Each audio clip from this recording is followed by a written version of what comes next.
பிதாவாகிய தேவனையும் ஆண்டவர் இயேசுவையும் அறிகிற அறிவினாலே கிருபையும் சமாதானமும் பெருகுவதாக. 4 மாதமும் கடவுள் நம்மை காப்பாற்றி வழிநடத்தி பாதுகாத்து பராமரித்து ஆதரித்து ஆசீர்வதித்து தாங்கி ஏந்தி தூக்கி சுமந்து 5வது மாதத்தின் முதல் நாளிலும் கொண்டு வந்த நமது தேவாதி தேவனுக்கும் ராஜாதி ராஜாவுக்கும் துதியும் ஸ்தோத்திரமும் கனமும் மகிமையும் உண்டாவதாக. இந்த காலவேளையிலே கர்த்தருடைய வார்த்தையை நாம் கவனமாய் கேட்போம். அவருடைய வார்த்தையின் மூலமாக கடவுள் நம்மோடு கூட ஒவ்வொரு நாளும் இடைபடும்படி எதிர்பார்ப்போம். கர்த்தர் நம்மை ஆசீர்வதிப்பார். சங்கீதத்தின் புஸ்தகம் 112ஆம் அதிகாரம் 3ஆம் வசனத்தை வாசிப்போம். ஆஸ்தியும் ஐஸ்வர்யமும் அவன் வீட்டில் இருக்கும், அவனுடைய நீதி என்றென்றைக்கும் நிற்கும். ஆஸ்தியும் ஐஸ்வர்யமும் அவன் வீட்டில் இருக்கும், அவனுடைய நீதி என்றைக்கும் நிற்கும். ஆண்டவர் தம்முடைய பிள்ளைகளை குறித்ததான திட்டம் என்னவென்று சொன்னால், முதலாவது வீடு, 2வது சபை, 3வது உலகத்தில் உள்ள மக்கள் மத்தியிலே ஊழியர்கள். முதலாவது வீடு ஆசீர்வதிக்கப்படணும், நீதிமானுடைய வீடு. அவன் ஆபிரகாமை போல ஆசீர்வாதமாய் இருப்பதுதான் தேவனுடைய திட்டம். ஏனென்றால் என்னாகமம் 24:1 சொல்லுகிறது, இஸ்ரவேலை ஆசீர்வதிப்பதே கர்த்தருக்கு பிரியம். இஸ்ராயேல் அப்படின்னு சொன்னா கடவுளுக்கு சொந்தமானவர்கள், தெய்வத்தினுடைய சொத்துன்னு அர்த்தம். காட்ஸ் ப்ராப்பர்ட்டி, கடவுளுடைய ஜனங்கள், அவரால் தெரிந்து கொள்ளப்பட்டவர்கள், அவரால் பிரித்தெடுக்கப்பட்டவர்கள், அவரால் ஆசீர்வதிக்கப்பட்டவர்கள். ஆகவே கர்த்தருடைய ஆசீர்வாதம் ஐஸ்வர்யத்தை தரும், அதனுடைய வேதனையை கூட்ட மாட்டார். கடவுளுடைய பிள்ளைங்க ஆசீர்வாதமாக இருக்கணும்னு தான் தேவனுடைய திட்டம். ஆனால் கடவுளுடைய பிள்ளைகள் என்ன செய்தார்கள்? ஆதாமை ஆண்டவர் ஏற்ற துணை அவனுக்கு கொடுத்து ஆசீர்வதித்தார். அவர் கொடுத்ததான வாக்கு என்ன? நீங்கள் பலுகி பெருகி பூமியை நிரப்புங்கள், நிரப்பி என்ன பண்ணணும்? அதை ஆண்டு கொள்ளுங்கள் என்று சொன்ன வார்த்தையை விட்டு விட்டார். பலுகணும் பெருகணும் உண்மைதான். ஆனா கடவுள் கொடுத்த திட்டம் என்ன? பூமி அந்த நிறைவும் கர்த்தருடையது, பூமி அந்த நிறைவும் கர்த்தருடையது. அப்போ கர்த்தருடையதை யாரு ஆளணும்னா தகப்பனுடைய வாரிசு தான் ஆளணும். இப்ப ஒரு பெற்றோர்கள் சொத்து வச்சிருக்கிறாங்கன்னா அதை ஆளுகை செய்கிறதுக்கு யார் தான் தகுதியானவர்கள்? அவருடைய வாரிசுதாரர்கள். இப்ப கர்த்தர் சொல்றாரு, பூமி அந்த நிறைவு என்னுடையதுன்னா அதை ஆளுகிறவர்களுக்கு தகுதியும் அந்த உரிமையும் யாருக்கு இருக்கு? அவருடைய இரத்தத்தினால் மீட்கப்பட்ட வாரிசுதாரர்களுக்கு. லீகல சொல்லுவாங்கல்ல, சட்டப்படியான அடுத்த தலைமுறை, சட்ட ரீதியான முறைப்படி. அந்த ஆங்கிலத்தில் லீகல்ங்கிற வார்த்தை பயன்படுத்தப்பட்டிருக்கு, தமிழ்ல வாரிசுதாரர்கள்னு சொல்றோம் இல்லையா? ஆனா சட்டப்படி யாருக்கு சேரணுமோ அதுதான், அவங்க தான் வாரிசுதாரர்கள். அப்போ ஆண்டவருடைய ஆசீர்வாதம் சட்டப்படி யாருக்கு சேரணும்? வாரிசுதாரர்களுக்கு தான். அந்த வாரிசுதாரர்கள் யாரு? இயேசுவின் இரத்தத்தினால் மீட்கப்பட்டவர்கள். அந்த மீட்கப்பட்டவர்கள் யார் எப்படி இருக்கணும்? ஆபிரகாமுடைய சந்ததியிலே மாத்திரம் இல்லை, ஆபிரகாமுடைய விசுவாசத்துக்குள்ள வரணும். ஆபிரகாமுடைய பிள்ளைகள் என்று சொல்லிக் கொள்வதில் பெரிய விஷயம் அல்ல. ஆண்டவர் சொல்றாரு, நீங்க ஆபிரகாமினுடைய தகப்பன் என்று சொல்லிக் கொள்ளாதீர்கள், அதுல பெருமை வச்சுக்காதீங்க, நான் கடவுளுடைய பிள்ளைங்கிற பெருமை வச்சுக்காதீங்க. ஆனா அதுக்கான செயல்களை செய்யுங்க. சொல்றது மாத்திரம் இருக்கக்கூடாது, செயல்லையும் இருக்கணும். விசுவாச சந்ததியாய் மாறணும். அப்பதான் ஆபிரகாம் சந்ததிக்கு நாம் இணையாவோம். ஆகவே ஆஸ்தியும் ஐஸ்வர்யமும் அவன் வீட்டில் இருக்கும்னா இது யாரால் கொடுக்கிறது? ரெண்டு வகையிலே கொடுக்கலாம். ஒன்று பிசாசு, உலகமும் கொடுக்கும். இன்னொன்று கடவுளும் கொடுப்பார். உலகம் கொடுக்கிற ஆசீர்வாதத்தில் வேதனை இருக்கும், அனுபவிக்கிற அனுக்கிரகம் இருக்காது. ஆனால் தேவன் கொடுக்கிற ஆசீர்வாதத்தில் அதை அனுபவிக்கிற அனுக்கிரகத்தை கடவுள் கொடுப்பார். அதுல வேதனை இருக்காது, தீங்கு இருக்காது. ஆபிரகாமுக்கு தேவன் ஆசீர்வாதங்களை கொடுத்தார். அவன் பலுகி பெருகினான். அவன் சொத்து சுகமெல்லாம் பூமி தாங்கக்கூடாதா இருந்ததுன்னு சொல்லுது. அது மாத்திரம் ஆபிரகாம் எப்படி இருந்தான்? செல்வ சீமானா இருந்தான். ஆனால் ஒன்று தெரிந்து கொள்ளுங்கள், தேவன் கொடுக்கிற ஆசீர்வாதம் அதே சமயத்தில் அவனுடைய மனைவி நிமித்தம் ராஜா ஆகிய அபிமெலேக் தானே அவன் கொடுத்த ஆசீர்வாதம், அவன் கொடுத்த பொருள்கள் இருக்கு பார்த்தீங்களா? இந்த ரெண்டுலையும் கவனிச்சு பார்த்தீங்கன்னா தமிழ்லையும் அதுல அந்த வித்தியாசம் இல்லை, ஆங்கிலத்திலேயும் கிடையாது. மிக முக்கியமான வித்தியாசம் எதுல இருக்குன்னா எபிரேய பைபிள்ல இருக்கு. எப்படி இருக்குதுன்னா, கடவுள் கொடுத்த ஆசீர்வாதம், ராஜா கொடுத்த ஆசீர்வாதம், அந்த வார்த்தை இருக்கு பார்த்தீங்களா? அந்த வார்த்தையில ஒரு எழுத்து கடவுள் கொடுத்ததுல இல்லை, ஆனா அபிமெலேக் கொடுத்ததுல அந்த வார்த்தை, அந்த எழுத்து இருக்கு. அந்த எழுத்து என்னதுன்னா எபிரேயத்தில் 9வது எழுத்து. 9வது எழுத்துன்னா சாபத்துக்குரியது, தீட்டுக்குரியது, சர்ப்பம், இவ்வளவு விஷயமும் அந்த ஒரு எழுத்துக்குள்ள இருக்குங்க. அந்த எழுத்து கடவுள் ராஜா கொடுத்த ஆசீர்வாதத்துக்குள்ள இருக்கு, ஆனா கர்த்தர் கொடுத்த ஆசீர்வாதத்துல இல்லை. இதுலயே விளங்குதா? தெளிவா இருக்கா? அந்த எழுத்து இதுல இருக்கு, இது ஒண்ணுல இருக்கு, ஆனா ராஜா கொடுத்ததுல இல்லைங்க. சாரி, ராஜா கொடுத்ததுல இருக்கு, இயேசு கடவுள் கொடுத்ததுல இல்லை. அப்ப அதுலயே தெளிவா வித்தியாசம் இருக்கு பாருங்க. அப்போ தேவன் கொடுக்கிற ஆசீர்வாதத்தை அடையும்படி நீங்கள் விரும்புங்கள். அப்ப தேவன் கொடுக்கிற ஆசீர்வாதம் ஐஸ்வர்யமும் யாருக்கு கொடுக்கப்படும் என்று 1ஆம் வசனம் சொல்லுது பாருங்க. அங்கதான் இருக்கு விஷயமே. தேவனுடைய பிள்ளைகள் என்று எண்ணப்படுகிற எல்லாருக்கும் இந்த ஆசீர்வாதம் உண்டாகுமா? உண்டாகும். ஆனால் என்ன நிபந்தனை? அதான் முக்கியம். நிபந்தனையை ஆதாம் விட்டுட்டான். ஆண்டு கொள்ளுங்கிற நிபந்தனையை ஆதாம் என்ன செய்துட்டான்? விட்டுட்டான், தவறிட்டான், கீழ்ப்படியாம போயிட்டான், பிசாசுக்கு இடம் கொடுத்துட்டான், தேவனுடைய கட்டளையை மீறிட்டான். அதனாலதான் அவன் தோட்டத்திலிருந்து என்ன செய்யப்பட்டான்? அவன் விலக்கப்பட்டான். கவனித்துக் கொள்ளுங்கள், கடவுள் எப்பொழுதுமே தன்னுடைய பிள்ளைகளை குறித்து அக்கறை உள்ளவர். அவர் நம்முடைய வலது பக்கத்திலே அவர் நேளாய் இருக்கிறார். அவர் சொல்றார், நீ போகையிலும் ஆசீர்வாதமாய் இருப்பாய், வருகையிலும் ஆசீர்வாதமாய் இருப்பாய். நம்ம தேவனுடைய பிள்ளைகள் எதை பிடிச்சுக்கிட்டாங்கன்னா ஆசீர்வாதத்தை மாத்திரம் பிடிச்சுக்கிட்டாங்க. அதுக்கு பின்னாடி இருக்கிற நிபந்தனை, அதுக்கு முன்னாடி இருக்கிற நிபந்தனையை விட்டுட்டாங்க. நல்லா படிச்சா நல்ல மார்க் வாங்குவேன், நல்லா படிச்சா நல்ல மார்க் வாங்கலாம், காப்பி அடிச்சு எழுதாலும் நல்ல மார்க் வாங்கலாம். ஆனா வித்தியாசம் வேலையில தெரியும்.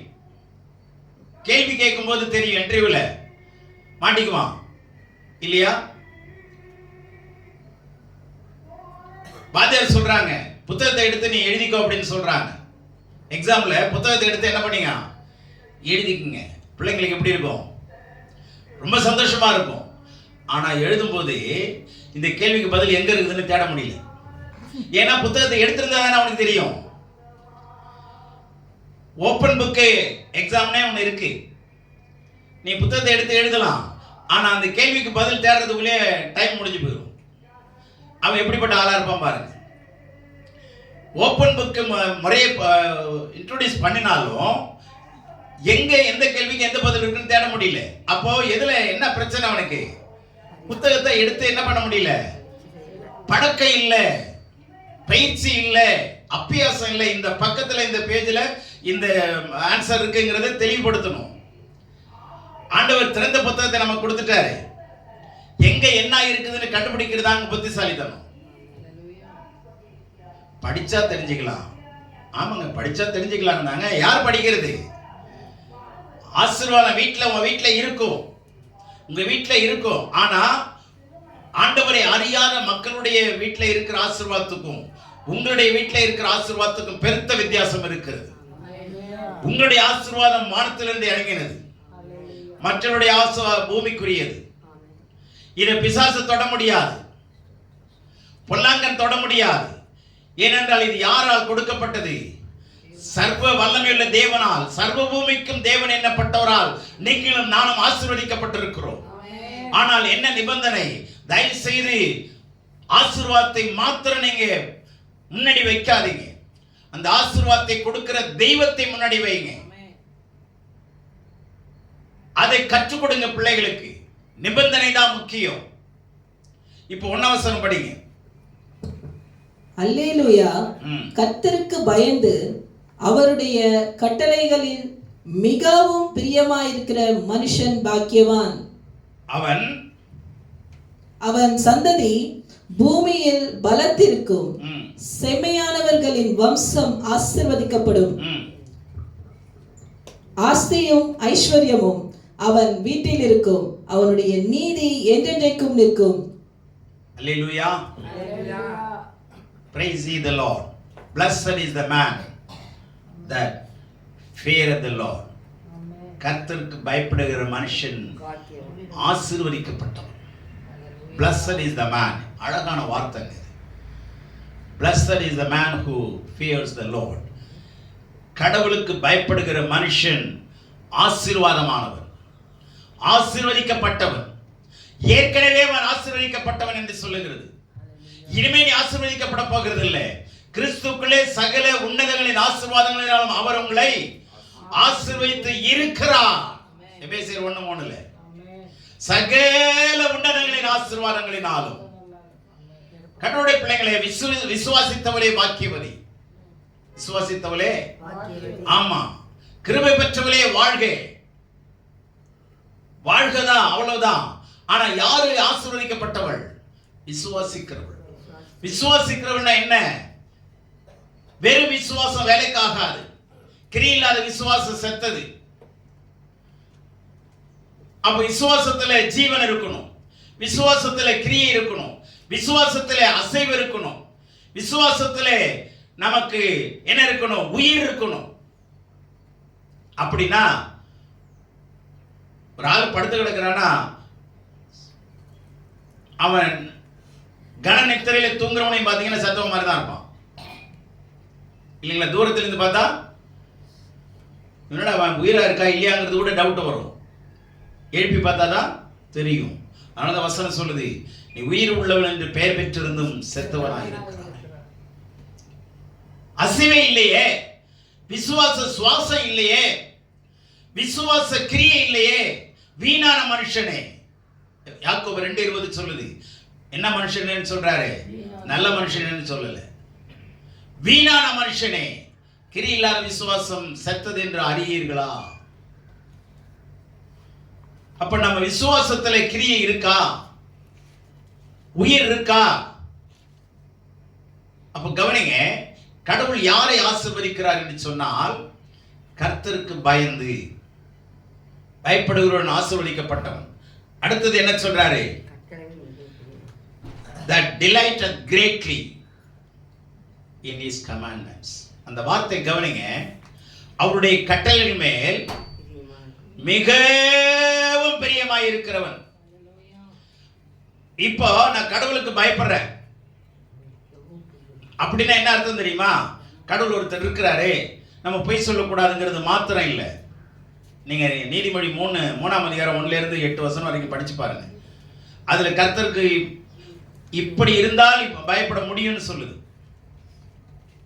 அப்பொழுது நீ அறிந்து கொள்வாய். கர்த்தருக்கு பயப்படுதலை நீ அப்பொழுது அறிந்து கொள்வாய். எப்பொழுதுங்கிற வார்த்தையை நீங்க மேல படிச்சு பாருங்க. இப்ப வேணாம், இப்பொழுது இல்ல, அப்பொழுது. எப்பொழுது? நீங்கள் படித்து தெரிந்து கொள்ளும் பொழுது. புரியுதுங்களா? 1 to கீழே படிச்சு பாருங்க. அப்பொழுது நீ அறிந்து கொள்வாய். அப்போ கர்த்தருக்கு பயப்படுறதுன்னா சும்மா ஆண்டவர் ஒரு பெரியவர் வல்லமை உள்ளவர்ங்கிறது மாத்திரம் இல்லை, என்ன செய்யணுங்கிறது அங்க செயல்பாட்டில் கொண்டு வரார். அப்ப கர்த்தருக்கு பயப்படுகிறவன் அவன் என்ன செய்வானா, கர்த்தருடைய கட்டளைகளில் மிகவும் பிரியமாயிருக்கிறவன். அல்லேலூயா. மிகவும் பிரியமாயிருக்கிறவன். அது ஒரு விதமான, சரியா சொல்ல போனா ஒரு வெறித்தனமான ஒரு ஆசை. அப்போஸ்தலர் 2ஆம் அதிகாரத்தில் எல்லாரும் அந்நிய பாஷை பேசி ஆவியில நிரம்பி துதிக்கும் போது எல்லாருமே என்ன எப்படிதான் பார்த்தாங்க? ஜனங்கள், வெளியே இருக்கிற ஜனங்கள் அவங்களை எப்படிதான் பார்த்தாங்க? குடித்து வெறித்திருப்பார்களோங்கிற சந்தேகத்துல அந்த அளவுக்கு அவங்க ஆவியில நிரம்பி இருக்கிறார்கள். அவங்களால நிக்க முடியல, தடுமாறுகிறார்கள். அதை பார்த்தோன்னே மற்றவங்களுடைய பார்வைக்கு அவங்க எப்படி தெரிஞ்சாங்க? இதுதான் வேதம் சொல்லுது. பவுல் சொல்றாரு, சிலுவை பற்றி உபதேசம் கெட்டு போறவர்களுக்கு, ஆமா வேண்ட பைத்தியம் மாதிரி கத்துறாங்கன்னு நீங்க நினைக்கலாம், ஒரு மாதிரி தள்ளாடுறான்னு நினைக்கலாம். நல்ல கவனிங்க, குடிக்கிறவனும் தள்ளாடுவான், பிசாசு பிடிச்சவனும் தள்ளாடுவான், ஆவியினால் நிரம்பப்பட்டவனும் தள்ளாடுவான். கிட்ட வந்து பாருங்க, வாசனை வச்சு தெரிஞ்சுக்கலாம்.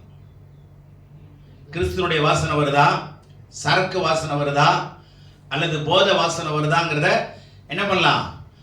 அதுதான் ரோட்ல என்ன பண்றாங்க? ஆமா, இதுக்குன்னு காக்கி சட்டை போட்டு வச்சுக்கிட்டு அது ஊதுறான்றான். போற வரமெல்லாம் ஊத சொல்றான். நீ யாருன்னு கண்டுபிடிக்கிறது? தேவனுடைய பிள்ளையே, நீங்க ஊதுனீங்கன்னா நீங்க யாருன்னு தெரிஞ்சிடலாம், உங்களை கண்டுபிடிச்சிடலாம். பேச வேணாங்க, நீ ஊதுனாவே பேசி உங்களை நல்லவனா கெட்டவனான்னு பார்க்க வேண்டியதில்லை. இது உலகம் கண்டுபிடிக்குது. கடவுளுடைய பிள்ளைங்களே, நம்மளை பற்றி யார் என்ன செய்யறாங்கிறது நம்முடைய செயல்கள் வெளிப்படுத்தும், உங்களுடைய கனிகள் வெளிப்படுத்தும். ஐஸ்வர்யத்தின் மேல கண்ணை வைக்காதீங்க, ஐஸ்வர்யத்தை கொடுக்கிறவர் மேல கண்ணை வைங்க. அவர் உங்களுக்கு கொடுத்திருக்கிற கட்டளைகள் மேல கண்ணை வைங்க. மிகவும் பிரியமாயிருக்கிற மனுஷன் எப்படி இருக்குமா? அந்த வார்த்தையை விட்டுறாதீங்க.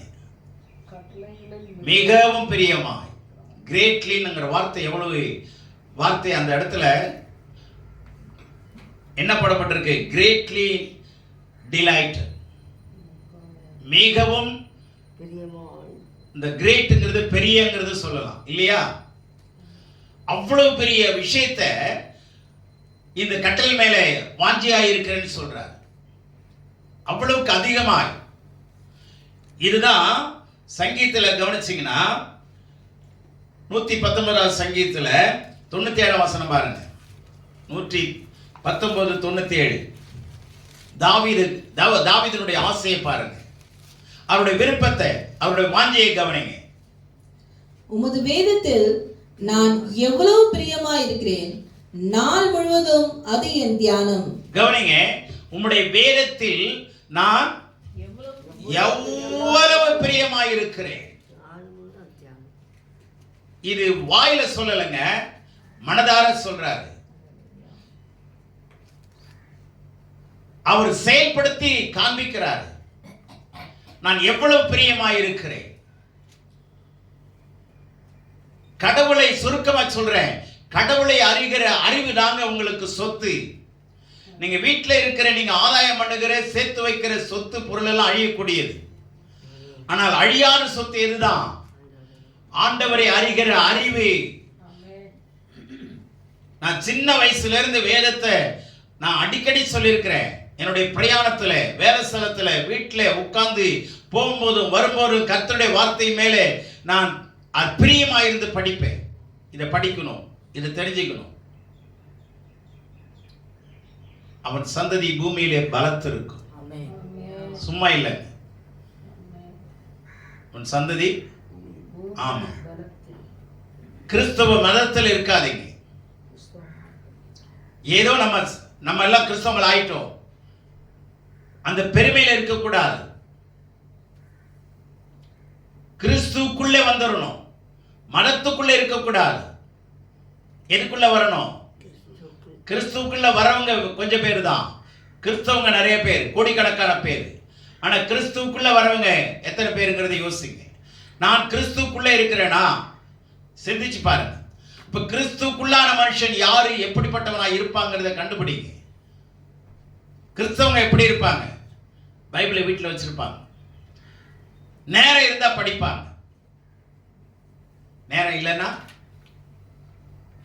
படிக்க முடியாது. தேவனுடைய பிள்ளைகளே, எனக்கு ரொம்ப பிடிச்ச விகில்ஸ்வர்த் 15 நிமிஷத்துக்கு ஒரு முறை, வேலையில் இருந்தாலும் வேலையில் இல்லாமல் போனாலும் 15 நிமிடங்களுக்கு ஒரு முறை வேதத்தை எடுத்து படிக்காமல் இருந்ததே இல்லை. எத்தனை நிமிஷத்துக்கு ஒரு முறை? அப்போ வேதங்கிறது என்ன தெரியுமா? ஒரு பெரிய டிரான்ஸ்ஃபார்மர், எலக்ட்ரிக் டிரான்ஸ்ஃபார்மர் வச்சிருக்காங்கல்ல. ஏன், எதுக்காக வச்சிருக்கிறாங்க? 2 விஷயம். வருகிற கரண்ட்டை, அந்த வோல்டேஜ் என்ன ஆகாது, குறைஞ்சு போகாம மெயின்டைன் பண்ணும். 240 வோல்ட்னா 240 வோல்ட்டை மெயின்டைன் பண்ணும். சரிங்களா? அதிகமாகவும் ஆக்காது, மெயின்டைன் பண்ணி சப்ளை பண்ணும். அது மாதிரி ஒவ்வொருத்தரும் ஒரு பெரிய ஒரு டிரான்ஸ்ஃபார்மரா கடவுள் வச்சிருக்கிறார். அல்லேலூயா. அப்போ இந்த டிரான்ஸ்ஃபார்மரோட இணைஞ்சிட்டீங்கன்னா கடவுளுடைய வல்லமை மெயின்டைன் ஆகும். 15 நிமிஷத்துக்கு ஒரு முறை போய் தொட்டுக்கணும். இந்த குழந்தைங்கள்லாம் விளையாண்டு ஓடியாந்து அப்பா அம்மாவை பார்த்துட்டு ஓடும் பார்த்துருக்கீங்களா? எங்க இருக்கிறேன்னு பார்த்துட்டு ஓடும். நம்ம அதே மாதிரி தான், நாமளும் 5 நிமிஷத்துக்கு ஒரு தடவை எங்க இருக்குதுன்னு பார்த்துட்டு ஓடியாருவோம். என்ன பண்ணுது? கண்ணு அவங்க மேல தானே இருக்கும். இது மேலே எப்ப இருக்கிறது? பிள்ளைங்க மேல இருக்கிற கண்ணையும் வசனத்தின் மேல ஏன் இல்லை? 15 நிமிஷத்துக்கு ஒரு முறை அந்த தேவ மனிதன் படித்தவர். ரொம்ப படிக்காத மனுஷன், வசனத்தை ரொம்ப படிச்ச மனுஷன். ரொம்ப ரொம்ப படிக்காதவர், சாதாரண படிப்புங்க, மிக எளிமையான படிப்புங்க. ஆனா வேதத்தை பொறுத்தவரையில அவரை போல நிகரற்ற ஒரு படிப்பாளி பார்க்க முடியாது. ஆமென். அவர்தான் தன்னுடைய மனைவி உட்பட 23 பேரை உயிரோடு எழுப்பினவர். இங்கிலாந்து தேசத்தை அசைத்த மாபெரும் மனிதன். இங்கிலாந்து தேசத்தை, ஆமா, ஒரு பெரிய அசைவை உண்டாக்கினவர், மிகப்பெரிய அசைவை உண்டாக்கினவர். அந்த அவர் பேரை பலமுறை சொல்லியிருக்கிறேன். எத்தனை பேர் அந்த புத்தகத்தை வாங்கி படிக்கணுங்கிற விருப்பம் இருந்தது? அதை நான் படிச்சுதான் ஆகணும்னு எத்தனை பேருக்கு விருப்பம் இருந்தது? இன்னைக்கு அரசியல் தலைவர்கள்லாம், மரித்து போன அரசியல் தலைவருடைய வாழ்க்கை வரலாறு படிக்காம இருந்திருக்கவே முடியாது. ஆனா நம்ம வேதத்தில் இருக்கிற தலைவர்களை, அவருடைய வாழ்க்கையை படிச்சிருக்கிறோமா? அல்லது வந்த மிஷனருடைய வாழ்க்கை வரலாறாவது தொட்டிருக்கிறோமா? உங்களுக்கு எனக்கு ஏதாவது ஒரு இழப்பு வந்துருச்சுன்னா உடனே நம்ம முறுமுறுக்கிறோம். எனக்கு ஏன் இது வந்தது?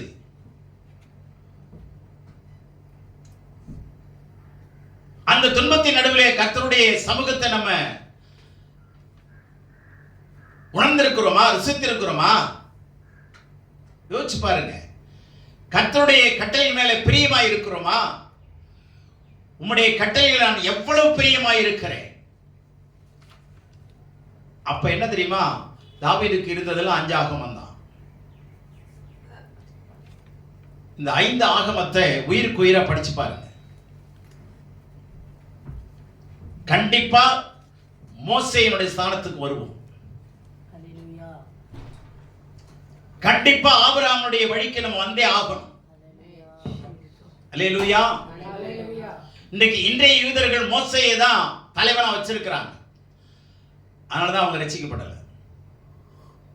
அதனாலதான் மத்தேயு 1:1 ஆரம்பிக்கும் போதே ஆபிரகாம்னு ஆரம்பிக்கிறார். ஏன்னா யூதர்களே, நீங்கள் மோசேயை தலைமையாக வைத்து நீங்க வாழாதீங்க, ஆபிரகாமுடைய விசுவாசத்துக்கு வாங்கன்னு சொல்றதுக்கு தான் ஆபிரகாம் ஆரம்பிக்கிறார். அதனால தயவு செய்து நம்ம கிறிஸ்தவர்களாக இருப்பது பெரிய மேன்மை அல்ல. உலகத்துக்கும் கிறிஸ்தவர்களுக்கும் வித்தியாசம் இல்லை. அங்கேயும் சடங்கு இருக்கும், இங்கேயும் சடங்கு இருக்கும். ஆனா கிறிஸ்துக்குள்ள இருக்கிறவங்களுக்கு சடங்கு இருக்காது, சத்தியம் இருக்கு. அல்லேலூயா. அங்க நீதி இருக்கும், ஒழுக்கம் இருக்கும், கடவுளுக்கு பயப்படுகிற பயம் இருக்கும், நற்குணங்கள் இருக்கும், உத்தமம் இருக்கும். நீங்க 2 நாளாகமம் 29:17 பாருங்க. அதுல எந்த விஷயத்தை கடவுள் விரும்புறாருன்னு பாருங்க. முதல் மாதம் முதல் தேதியிலே அவர்கள் பரிசுத்தம் பண்ண துவங்கி 8ஆம் தேதியிலே கர்த்தருடைய மண்டபத்திலே பிரவேசித்து கர்த்தருடைய ஆலயத்தை 8 நாளில் பரிசுத்தம் பண்ணி 1ஆம் மாதம் 16ஆம் தேதியில் அதை முடித்தார்கள். அப்படியா இருக்கு? 29:17 இல்லையா?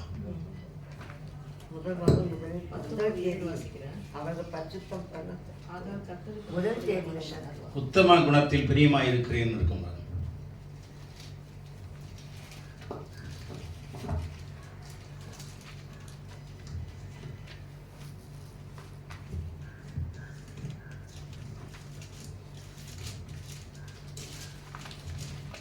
படிச்சது 2 நாளாகுமா?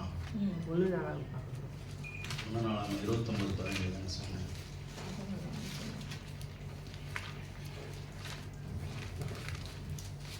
ஒன்று நாளாமா 29:17 தான் சொன்னேன்.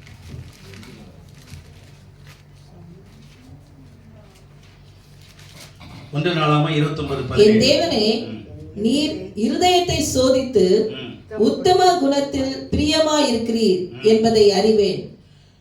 உத்தம குணத்தில் பிரியமாய் இருக்கிறீர் என்பதை அறிவேன். இப்ப ஆண்டவருக்கு பிரியம் இதுதான், உத்தம குணம். ஆமா. நீரின் இருதயத்தை சோதித்து உத்தம குணத்தில் பிரியமாய் இருக்கிறீர் என்பதை அறிவேன். அப்ப கடவுளுடைய பிள்ளைகளே, இதுதாங்க நமக்கு சொத்தா மாறணும். உத்தம குணம், தயால குணம்.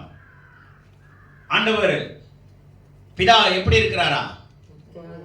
சர்க்குண தேவனாயிரு, எல்லா சர்க்குணமும் அவருக்கு இருக்கு. தயாளனாயிருக்கிறார். அப்படி இருக்கும்போது நாம எப்படி இருக்க கூடாது? ஆமா, கஞ்சனா இருக்க கூடாது, கருமையா இருக்க கூடாது, சொல்ல போனா பிசிக்கையா இருக்க கூடாது. புரிஞ்சதா? இந்த சின்ன பிள்ளைங்க பாத்தீங்கன்னா கொஞ்சோண்டு பிச்சு இவ்வளோண்டு தரும். அவ்வளவு வச்சிருக்கோங்க. நமக்கு ஒண்ணு கொடுனா கொஞ்சம் பிதிக்கி கொடுக்கும், இல்லைன்னா பிசுக்கி கொடுக்கும். கர்த்தரில் கொடுக்க உற்சாகமாய் கொடுக்கிறவன் கர்த்தர் என்ன பண்றாரா? இதெல்லாம் வசனத்தை கவனிங்க. உற்சாகமாய் கொடுக்கிறவன், உற்சாகமாய் ஆராதிக்கிறவன், உற்சாகமாய் வேதத்தை வாசிக்கிறவன், உற்சாகமாய் வேதத்தில் பிரியமாய் இருக்கிறவன். நம்முடைய பிரியம் எங்க இருக்குன்னு யோசிச்சு பாருங்க. இன்னைக்கு என் விருப்பம் ரொம்ப எதுல இருக்கு? சம்பாத்தியத்தில் இருக்கா? வேலையில இருக்கா? வருமானத்தில் இருக்கா? படிப்புல இருக்கா? அல்லது கர்த்தருடைய கட்டளையில் நான் பிரியம் எவ்வளவு பிரியமாய் இருக்கிறேன்னு இப்ப சொன்னது போல நம்ம சொல்ல முடியுமா? நீங்க யோசிச்சு பாருங்க. இந்த வசனத்தை சொன்ன தேவதாசன் அவர் சொல்றாரு, சங்கீதத்தை எழுதின மனுஷன் 119 படிச்சோம்ல, எவ்வளவு பிரியமாய் இருக்கிறேன்னு. சரி, 97 வசனத்துல அந்த வசனத்தை சொன்ன மனுஷன் எவ்வளவு பிரியமாய் இருக்கிறேன்னு சொன்னது உண்மையா பொய்யா இருக்குமா? பொய்யா இருக்குமானா பரிசுத்தம் எழுத விட்டிருக்க மாட்டார். பரிசுத்தாவியானவர் எழுத அனுமதிச்சிருக்க மாட்டார். உடைய கட்டளைகளில், உடைய கற்பனைகளில் நான் 136 வசனம் பாருங்க. சங்கீதம் 119 119 எவ்வளவு இருக்கு? என்ன வார்த்தை சொல்றாரு பாருங்க. உம்முடைய கற்பனைகளை நான் வாஞ்சிக்கிறபடியா, உம்முடைய கற்பனைகளை நான் வாஞ்சிக்கிறபடியா என் வாயை ஆவென்று திறந்து அவைகளுக்கு ஏங்குகிறேன். என்ன அருமையான வார்த்தைங்க இது. உம்முடைய கற்பனைகளை நான் வாந்தி எடுக்கிறேனா வாஞ்சிக்கிறேனா? வாஞ்சனை, அதாவது அந்த வாஞ்சை இல்லாதனால தான் வாந்தி வருது.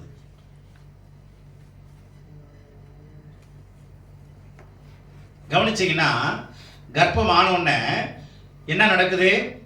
என்ன பண்ண முடியல? ஏன் வருது? ஏதோ ஒன்று உள்ள வேற ஒன்று உருவம் ஒன்று திடீர்னு உள்ள வந்துருச்சு. அங்க உடம்பு ஏத்துக்க மாட்டேங்குது. என்னமோ புதுசா உள்ள வந்துருச்சுறான்னு அது எல்லாத்தையுமே சிஸ்டம் மாறுது. தேவனுடைய பிள்ளைகளே, நம்ம உலக பிரச்சனை உள்ள வந்து அது கருவடையும் போது நமக்கு பிரச்சனை வருது. வாஞ்சை, உம்முடைய கற்பின் மேல் நான் வாஞ்சையாய் இருக்கிறபடியா என் வாயை என்ன பண்றேன்? அதாவது இந்த குழந்தைகள் பாலுக்கு ஏங்குற மாதிரி இந்த குட்டி பறவைகள் வந்து கூட்டுக்குள்ள கிடந்து கத்தும் பாருங்க, வாய அது அந்த உடம்பை விட அதிகமா பழக்கும். அது சரியா சொன்னா வாய என்ன பண்ணும்? ஆமா, எப்ப உள்ள வந்து தாய் பறவை அந்த அந்த ஆகாரத்தை போடும்னு எதிர்பார்த்துக்கிட்டே கத்தும் பாருங்க. அது கத்துறதை பார்த்தாவே நமக்கு ஒரு மாதிரி இருக்கும். அந்த அளவுக்கு சொல்றாரு, உடைய வாஞ்சை, உடைய கற்பனை நான் வாஞ்சியாய் இருக்கிறபடிய வாயை ஆமா ஆவென்று திறந்து. அதுதான் சங்கீதம் 81:10 சொல்றாரு. நீ ஏற்றிலிருந்து நான் உன்னை கொண்டு வந்ததை நினைச்சு பாரு. நினைச்சு பார்த்தீங்கன்னா உன் வாயை நீ என்ன பண்ணிருக்க மாட்ட? மூடி இருக்கவே முடியாது. உன்னால படிக்காம இருக்கவே முடியாது. அசைவு இல்லாம, விசுவாச அசைவு இல்லாம இருக்கவே முடியாது. நீ ஒரு விசுவாச வீரனாய் மாறாமல் இருக்கவே முடியாது. நீ தலைவனாய் எழும்பாமல் இருக்கவே முடியாது. வாக்குத்தத்தத்தின் மேலே உங்களுடைய சிந்தையை வைக்காதீங்க. கிறிஸ்தவ உலகம் மாறணும். எங்க பார்த்தாலும் வாக்குத்தத்தம், எப்ப பார்த்தாலும் வாக்குத்தத்தம். 1ஆம் தேதி ஆனா எல்லா இடங்களிலும் வாக்குத்தத்தம். தலைவர்கள் தப்பா பயன்படுத்துறாங்க. போதகர்கள், மேய்ப்பர்கள் தப்பா தன்னுடைய மந்தையை மேய்க்கிறார்கள். ஆசீர்வாதத்தை காட்டி வளர்க்க கூடாது. கட்டளையை காட்டி தான் வளர்க்கணும். நிபந்தனையை சொல்லி தான் வளர்க்கணும். உண்மையா பொய்யா? உரம் போடணுங்க. உரம் போட்டோன்னே களைகளும் சேர்ந்து வரும். களையை பிடிங்கிடணும். இன்னைக்கு ஆசீர்வாதத்தை காட்டியே மேய்க்கிறாங்க.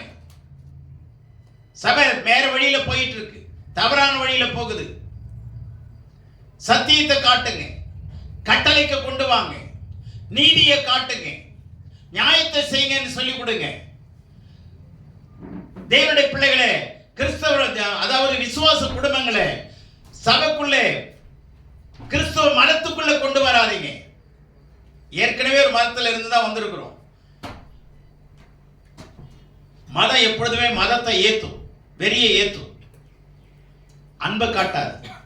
மதம் எப்பொழுதுமே எதை ஏத்தும்? ஆமா, அது மதம், அது வெறி. யானைக்கு மதம் பிடிச்சதுன்னு சொல்லுவாங்கல்ல, அது மாதிரி தான் மதத்தில் இருக்கிறவன் வெறி பிடிச்சவன். ஆனா மார்க்கத்தில் இருக்கிறவன் அன்பை காட்டுகிறவன். அதனாலதான் கிறிஸ்து சொல்றாரு, அன்பின் வழின்னு சொல்லி தராரு. நானே வழியா இருக்கிறேன், நானே அன்பா இருக்கிறேன். தேவன் எப்படி இருக்கிறாரா? அன்பாகவே இருக்கிறார். கடவுள் அன்பாகவே இருக்கிறார். அன்பே கடவுள் இல்லை, அன்பே கடவுள் இல்லை. அப்படின்னா எல்லா பலவிதமான அன்பு உலகத்தில் இருக்கு. அதெல்லாம் கடவுளா மாறிடும். மாற்றி சொல்லக்கூடாது. தேவன் ஒருவரே அன்பாய் இருக்கிறார். அவர் அன்பாகவே இருக்கிறார். அன்பெல்லாம் கடவுள் கிடையாது. கடவுள் காட்டுற அன்பு ஒண்ணுதாங்க உண்மையானது, நிலையானது, மாறாதது, மறையாதது, குறைந்து போகாதது, குன்றி போகாதது, வாடி போகாதது. ஆமென். அல்லேலூயா. ஆகவே தயவு செய்து நல்ல கவனிங்க. நிறைய வார்த்தைகளை சொல்ல வந்த நேரம் இல்லை. எவ்வளவு பிரியமாக இருக்கிற சங்கீதம் 37:23. நல்ல மனுஷனுடைய நடைகள் கர்த்தரால் உறுதிப்படும். கர்த்தரால் உறுதிப்படும். அவனுடைய வழியின் மேல் அவர் பிரியமாய் இருக்கிறார். நல்ல மனுஷனுடைய நடைகள் கர்த்தரால் உறுதிப்படும். ஹல்லேலூயா. அவனுடைய வழிகள் கர்த்தருக்கு பிரியமானவை. தேவனுடைய பிள்ளையே, உன் வழி கர்த்தருக்கு பிரியமாய் இருக்கணும். உன் நடை கர்த்தரால் உறுதி பண்ணப்படணும். உன் நடைகள், உன்னுடைய உடைகள், உன்னுடைய பேச்சு, உன்னுடைய நடை அல்லது உன்னுடைய வார்த்தை, செயல் எல்லாமே யாரால் உறுதிப்படுத்தப்படணும்? கடவுளால், கர்த்தரால் உறுதிப்படுத்தப்பட வேண்டும். மனுஷரால் மாத்திரமல்ல, கடவுளே உங்களை உறுதிப்படுத்துவார். உங்களுடைய ஊழியத்தை உறுதிப்படுத்துவார்.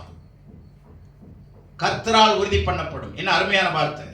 அவனுடைய வழிகள் மேலே கர்த்தர் எப்படி இருக்கிறாரா? பிரியமாய் இருக்கிறார். 147:11 சங்கீதம்.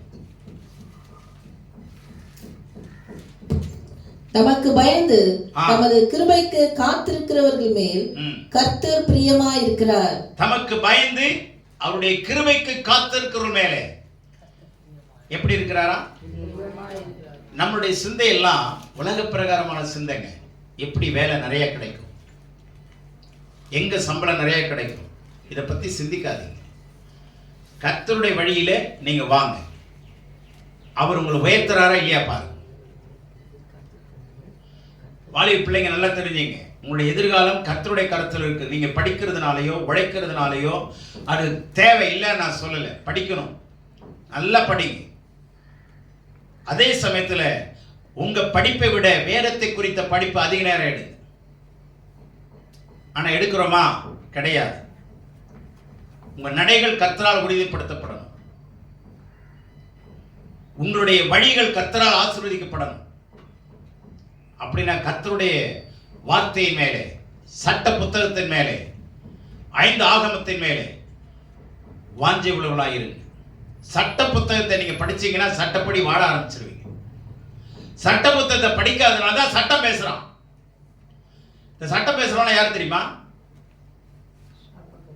சட்டம் தெரியாதவன் சட்டம் பேசுவான். நீங்க வேலையே தெரியாதவன், வேலையை செய்யாதவன் பார்த்தீங்கன்னா சட்டம் பேசுவான். யூனியன்ல சேர்ந்துக்குவான், தலைவனோட சேர்ந்துக்குவான், செக்ரட்டரியோட சேர்ந்துக்குவான். பிள்ளைங்களை நல்லா கவனிங்க. உண்மையுள்ள மனுஷன் பரிபூர்ண ஆசீர்வாதங்களை பெறுவான். உண்மையுள்ள மனுஷன், ஆமா, நல்லா கவனிங்க. கர்த்தர் காத்திருக்கிற மேல கர்த்தர் எப்படியா இருக்கார்? பிரியமா இருக்கிறார். இன்னொரு முக்கியமான எபிரேயர் 13:16 படிங்க. 13:16. நிலையான நகரம் நமக்கு இங்கே இல்லை, வரப்போகிறதையே நாடி தேடுகிறோம். ஆகையால் அவருடைய நாமத்தை துதிக்கும் உதடுகளின் கனியாகிய ஸ்தோத்திர பலியை அவர் மூலமாய் எப்பொழுதும் தேவனுக்கு செலுத்த கடவோம். அன்றியும் நன்மை செய்யவும் தான தர்மம் பண்ணவும் மறவாதிருங்கள். இப்படி செய்யவும் தான தர்மங்கள் பண்ணவும் மறவாதிருங்கள். இப்படிப்பட்ட பலிகளின் மேல் தேவன் பிரியமாயிருக்கிறார். கவனிங்க, நன்மை செய்யறது தான தர்மம் பண்றதெல்லாம் விட்டுட்டு தோத்திர பலி பண்ணிட்டு உட்கார்ந்துருக்கிறோமா? கண்மலையான ஒரே ஸ்தோத்திரம், அரணான ஒரே ஸ்தோத்திரம், ஆபத்தில் துணையான ஒரே ஸ்தோத்திரம், எந்த நன்மையும் செய்யாமல் நான் இருக்கிறேன் ஆண்டவரே, அதற்காக ஸ்தோத்திரம். தான தர்மம்லாம் செய்யாமல் இருக்கிறேன் ஆண்டவரே ஸ்தோத்திரம். அப்படி சொல்லி பாருங்களேன். பிராக்டிகலா சொல்லி பாருங்க. நான் எத்தனை தான தர்மம் பண்ணியிருக்கிறேன், எத்தனை ஏழைகளுக்கு சட்டையை கொடுத்துருக்கிறேன், துணியை கொடுத்துருக்கிறேன், சாப்பாடை கொடுத்துருக்கிறேன், காசை கொடுத்துருக்கிறேன், நேரத்தை கொடுத்துருக்கிறேன், என் பலத்தை கொடுத்துருக்கிறேன். கொன்னலி என்ன பண்ணாரு? ஜெபம் பண்ணாரு. வீட்டார் அனைவரோடும் ஜெபம் பண்ணாரு. நம்ம வீட்டார் அனைவரோடும் ஜெபம் பண்றோமா? ஒத்து வரோமா? ஒற்றுமை இருக்கா? ஏக சிந்தை இருக்கா? கர்த்தருக்கு பயந்திருந்தானா? தான தர்மங்கள் அதிகமா செஞ்சான்ல? அப்ப கடவுள் இங்க என்ன அழகா சொல்றாரு பாருங்க. நம்முடைய தேசம் பரலோகத்தில் இருக்கு, இங்கே இல்ல. அதனால ஆகையால் நீங்கள் நன்மை செய்யவும் தான தர்மம் செய்யவும் என்ன பண்ணுங்க? மறவாதிருங்கள். இப்படிப்பட்ட பலி இதுதாங்க ஒரு உண்மையான பலி. விதவைகளை விசாரிக்கிறது, திக்கற்றவர்களை உதவி செய்யறது, ஆதரிக்கிறது, பசி உள்ளவர்களை ஆகாரம் கொடுக்கிறது, வஸ்திரம் இல்லாதவர்களுக்கு வஸ்திரத்தை கொடுக்கிறது. இதுதான் உகந்த உபவாசம்னு சொல்லுது. இதுதான் உகந்த உபவாசம். ஆகவே நன்மை செய்யவும் தான தர்மம் செய்யவும் மறவாதிருங்கள். இப்படிப்பட்ட பலிகள் சொல்றார் பாருங்க. 1000 பலிகளை பார்க்கலும் கீழ்ப்படிதல் உத்தமம். எந்த கீழ்ப்படிதல்? நன்மை செய்யும்படி படிக்கணும், நன்மை செய்ய பழகுங்கள்னு சொல்றார். நன்மை செய்யும்படி அதை கற்றுக்கொள்ளுங்கள், பழகுங்கள். நன்மை செய்யறதுக்கு இன்னைக்கு ஒரு 5 ரூபா கொடுங்க, நாளைக்கு 10 ரூபா கொடுங்க, நாளைக்கு 15 ரூபா கொடுங்க, இன்னொரு நாளைக்கு 50 ரூபா கொடுங்க. திருப்பி ஆண்டவர் அதை கொடுக்கிறாரு இல்லையாவும் பாருங்க. வானத்தின் மதைகளை திறந்து உங்களை ஆசீர்வதிப்பா. அல்லேலூயா. நன்மை செய்ய பழகுங்கள். இதுதாங்க கட்டளை. இந்த மாத கட்டளை என்ன? இந்த மாத வாக்குத்தத்தம்னு சொல்லவே சொல்லாதீங்க, மாத்துங்க எல்லாரும். இந்த மாத கட்டளை என்ன? நன்மை செய்யணும், தான தர்மம் பண்றது மறவாமல் இருக்கணும். இப்படிப்பட்ட பலிகள் மேல கர்த்தர் என்னவா இருக்கிறார்? ஆமா. தாவீது அவன் யுத்த வீரர்களுக்கு தலைவனானான். அவன் எல்லாருடைய கண்களுக்கும் பிரியமாயிருந்தான். தாவீது சவுலுடைய கண்களுக்கும் பிரியமாயிருந்தான். ஆனா சவுல் அவனை வெறுக்கிறான், கொல்லணும்னு பார்க்கிறான், கொலை செய்ய தேடுறான். தன்னால முடியலனாலும் பெலிஸ்தேனை வச்சாவது கொலை செய்யணும், எப்படியாவது அவன் உயிரோட வாங்கிடணும். ஆனா அவன் கண்ணுக்கு பிரியமாயிருந்தான்னா எவ்வளவு பெரிய குணசீலங்க அவன். சவுலுடைய கண்களுக்கும் கூட மிகவும் பிரியமாயிருந்தான். 1 சாமுவேல் 18:5 இருக்கு. சாதாரணமான மக்களுக்கு பிரியமா இருக்கிறது இல்ல, சவுலுடைய கண்களுக்கும் கூட பிரியமாயிருந்தான். மிகவும் பிரியமாயிருந்தானா, கூட பிரியமாயிருந்தானா? சவுலுடைய கண்களுக்கும் கூட பிரியமாயிருந்தான். தேவனுடைய பிள்ளைகளை பிரியமா இருக்கிறது வேற, கூட பிரியமா இருக்கிறது வேற. கொஞ்சம் எக்ஸ்ட்ரா இருந்து பாருங்களேன். அப்ப கர்த்தர் கூட இருக்கிறாருன்னு அவன் எவன் கொல்ல வரானோ அவனே சொல்லிட்டு போயிடுவான். எப்பா கர்த்தர் உன் கூட இருக்கிறாரு, என்னால ஒண்ணுமே பண்ண முடியல, நான் போயிட்டு வாடான்றான், போயிட்டு வரேன்றான். அவனுடைய நடைகள் கர்த்தரால் உறுதிப்பட்டது. தாவீதினுடைய நடைகள், ஆமென். அவனை தொட முடியல, எல்லாருக்கும் பிரியமாய் நடந்தான். எல்லாருடைய கண்களுக்கும், ஜனங்களுக்கும், போர் வீரர்களுக்கும், அதிகாரிகளுக்கும், சவுலுடைய கண்களுக்கும் கூட. ரொம்ப அர்த்தம் அந்த இடத்துல வலியுறுத்தி சொல்றாரு பாத்தீங்களா? யாருடைய கண்களுக்கு? அவனை எதிர்க்கிற, அவனை கொலை செய்ய முயற்சிக்கிறவனுக்கும் கூட. நம்ம எல்லாம் செய்வோமா? நம்மளை திட்டுறவங்களை நேசிப்போமா? அவங்கள பார்த்து சிரிப்போமா? சந்தோஷமா பார்ப்போமா? நம்ம பார்வை டக்குன்னு மாறிடும். நம்ம சந்தோஷமா பார்க்கிற பார்வை சவுலை பார்த்தோன்னு எப்படி மாறிடும்? முகம் மாறிடும், கண்ணு வெளியே வந்துடும், ரத்தம் கொதிக்க ஆரம்பிக்கும், ஏதாவது ஒண்ணு பண்ணணுங்கிற எண்ணம் வந்துடும், பழக்கணுங்கிற எண்ணம் வந்துடும். ஆனா தாவீதுக்கு அப்படி இல்லைங்க. அதாங்க பிரியமான மனுஷன், என் இருதயத்துக்கு ஏற்ற மனுஷன் கர்த்தர் சொன்னார். அதனால கவனிங்க, ஆஸ்தியும் ஐஸ்வர்யமும் அவன் வீட்டில் இருக்கும், அவனுடைய சந்ததி பலத்திருக்கும், அவனுடைய நீதி என்னென்றைக்கும் நிற்கும், வம்சம் ஆசீர்வதிக்கப்படும். எப்போ? கர்த்தருக்கு பயப்படுகிற மனுஷன் ஆசீர்வதிக்கப்படுவான். அடுத்தது, கட்டில் மேல் மிகவும் பிரியமாயிருக்கிற மனுஷன்.